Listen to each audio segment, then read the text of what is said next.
अतिवृष्टीमुळे खानापूर तालुक्यातील चापगाव येथे घरे कोसळण्याचं सत्र सुरूच आहे। गेल्या 4 दिवसांमध्ये 10 घरांच्या भिंती कोसळण्याच्या घटना घडल्या आहेत।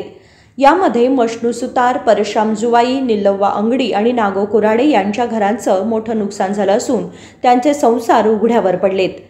दरम्यान या आपदग्रस्तांना मदत करण्याऐवजी त्यांना त्रास देण्याचा नेहमीचा परिपाठ ग्रामपंचायतीने चालवलाय, असा आरोप माजी अध्यक्ष रमेश धबाले यांनी केला आहे। नुकसानग्रस्तांना ताबडतोब मदत पुरवावी अशी मागणी त्यांनी तहसीलदारांकडे केली आहे। खानापूर तालुक्यामध्ये होत असलेल्या अतिवृष्टीमुळे तालुक्यामध्ये 120हून अधिक घरे कोसळली आहेत। त्यांचा पारदर्शक पंचनामा करून नुकसान भरपाई द्यावी अशी मागणी जोर धरत आहे। जिल्हाधिकारी मोहम्मद रोशन यांनीही खानापूर तालुक्यामध्ये निवारा शेड सुरू करण्याची सूचना ग्रामपंचायतींना केली आहे। चेतन लक्केबैलकर, KMM मराठी, बेळगाव।